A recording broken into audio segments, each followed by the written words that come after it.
ತಾಯಿ ದಿನದ 24 ಗಂಟೆನೇನು ಮಾಡ್ತಾಳೆ, ಅಡುಗೆ ಮನೇಲೇ ಕೆಲಸ ಮಾಡ್ಕೊಂಡಿರ್ತಾಳೆ. ಈ ಅಡುಗೆ ಮನೆಯಲ್ಲಿ ಕೆಲಸ ಮಾಡ್ಕೊಳ್ತಾ ಇರೋ ತಾಯಿ ಏನು ಮಾಡ್ತಾಳೆ, ತನ್ನ ಮಕ್ಕಳಿಗೋಸ್ಕರ ಏನು ಬೇಕು ಅಡುಗೆ ಅದನ್ನು ಮಾಡಿಕೊಡ್ತಾಳೆ.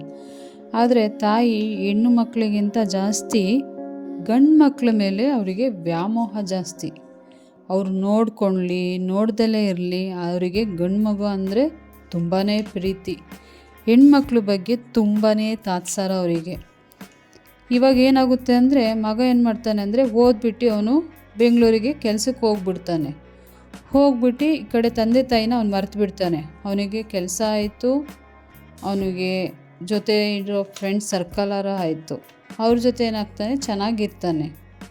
ತಾಯಿ ಏನು ಅಂದ್ಕೊತಾಳೆ, ನನ್ನ ಮಗ ಬೆಂಗಳೂರಿಗೆ ಹೋಗಿದ್ದಾನೆ, ಚೆನ್ನಾಗಿ ದುಡಿತಾ ಇದ್ದಾನೆ, ಸಂಪಾದನೆ ಮಾಡ್ಕೊಂಡು ನನ್ನ ಚೆನ್ನಾಗಿ ನೋಡ್ಕೊತಾನೆ ಅಂತ ಹೇಳ್ಬಿಟ್ಟು ತಾಯಿ ಅಂದ್ಕೊತಾಳೆ.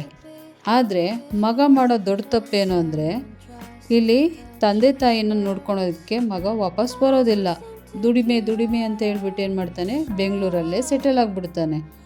ತಾಯಿ ಏನು ಮಾಡ್ತಾಳೆ, ಮಗ ಬರೋ ವಿಷಯ ತಾಯಿಗೆ ಗೊತ್ತಾದಾಗ ತಾಯಿ ಇಡೀ ಊರವ್ರಿಗೆಲ್ಲರಿಗೂ ಹೇಳ್ಕೊಂಬರ್ತಾಳೆ ಖುಷಿಯಿಂದ.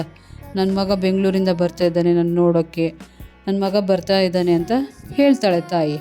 ಆದರೆ ಮಗನ ದಾರಿಯನ್ನು ಕಾಯ್ತಾ ಇರೋ ತಾಯಿಗೆ ಮಗ ನೋಡೋದಕ್ಕೆ ಬರೋದೇ ಇಲ್ಲ. ಅಲ್ಲಿ ಅವನು ಚೆನ್ನಾಗಿ ದುಡಿತಾ ಇದ್ದಾಗ ಏನಾಗುತ್ತೆ ಅಂದರೆ, ಅಲ್ಲೇ ಒಂದು ಹುಡುಗಿನ ಪ್ರೀತಿಸ್ಬಿಟ್ಟು ಮದುವೆ ಆಗಿಬಿಡ್ತಾನೆ. ಅಲ್ಲಿ ಹೆಂಡತಿ ಮಕ್ಕಳ ಜೊತೆ ಅವನು ಆರಾಮಾಗಿರ್ತಾನೆ.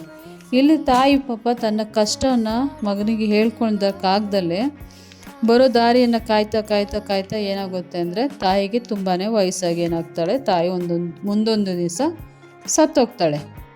ಆದರೆ ಇಲ್ಲಿ ಮಗ ಆ ಟೈಮಲ್ಲಿ ಬರ್ತಾನೆ ತಾಯಿ ನೋಡೋಕ್ಕೆ. ಏಕೆಂದರೆ ತಾಯಿ ಆಸ್ತಿ ಬೇರೆಯವ್ರಿಗೆ ಹೋಗಬಾರ್ದು ಅನ್ನೋ ಕಾರಣಕ್ಕೋಸ್ಕರ ಮಗ ಬರ್ತಾನೆ. ಇಲ್ಲಿ ಇಷ್ಟು ದಿವಸ ಇಲ್ದಿದ್ದ ಪ್ರೀತಿ ತಾಯಿ ಸತ್ತಾಗ ಮಾತ್ರ ಯಾಕೆ ಬರುತ್ತೆ ಮಕ್ಕಳಿಗೆ? ಏಕೆಂದರೆ ತಾಯಿ ಮಾಡಿಟ್ಟಿರೋ ಆಸ್ತಿ ಮಗನಿಗೆ ಸೇರಬೇಕು ಅನ್ನೋ ಕಾರಣಕ್ಕೋಸ್ಕರ ಮಗ ನೋಡೋಕ್ಕೆ ಬರ್ತಾನೆ. ಆದರೆ ಇಲ್ಲಿ ನಾವೊಂದು ಯೋಚನೆ ಮಾಡಬೇಕಾಗಿರೋ ವಿಷಯ ಏನಂದರೆ, ತಾಯಿ ಮಕ್ಕಳಿಗೋಸ್ಕರ ಏನೆಲ್ಲ ಮಾಡ್ತಾಳೆ, ಆದರೆ ಮಕ್ಕಳು ತಾಯಿಗೋಸ್ಕರ ಏನು ಮಾಡೋದಿಲ್ಲ. ಇಲ್ಲಿ ಚಿಕ್ಕವರಿದ್ದಾಗ ತಾಯಿಗೆ ಮಕ್ಕಳು ಬೇಕಾಗಿರ್ತೀವಿ, ತುಂಬಾ ಪ್ರೀತಿ.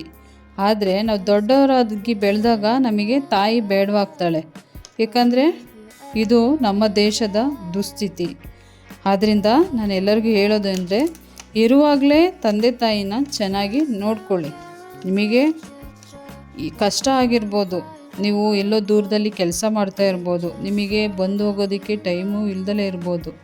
ಆದರೆ ದಯವಿಟ್ಟು ಯಾರ್ಯಾರಿಗೆ ಟೈಮ್ ಇಲ್ವೋ ಅವ್ರು ಪುರ್ಸೊತ್ತು ಮಾಡ್ಕೊಂಡು ಇರುವಷ್ಟು ದಿವಸ ತಂದೆ ತಾಯಿ ಜೊತೆ ಖುಷಿಯಾಗಿ ಇರಿ.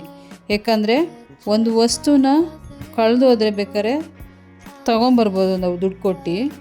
ಆದರೆ ತಂದೆ ತಾಯಿ ಹೋದರೆ ಮತ್ತೆ ದುಡ್ಡು ಕೊಟ್ಟು ಅವ್ರ ಪ್ಲೇಸಿಗೆ ಬೇರೆ ಯಾರನ್ನೂ ತೊಗೊಂಬಂದು ಇಡೋದಕ್ಕೆ ಸಾಧ್ಯವಿಲ್ಲ. ಆದ್ದರಿಂದ ಇರುವಾಗಲೇ ಎಲ್ಲರನ್ನು ಪ್ರೀತಿಸಿ. ಇದೆಲ್ಲರಿಗೂ ಇಷ್ಟ ಆಗಿದೆ ಅಂತ ನಾನು ಅಂದ್ಕೊಳ್ತೀನಿ. ಯಾರ್ಯಾರು ನನ್ನ ಚಾನಲನ್ನು ಸಬ್ಸ್ಕ್ರೈಬ್ ಮಾಡಿಲ್ವೋ ದಯವಿಟ್ಟು ಚಾನಲನ್ನು ಸಬ್ಸ್ಕ್ರೈಬ್ ಮಾಡ್ಕೊಂಡು ನೋಡ್ಕೊಳ್ಳಿ.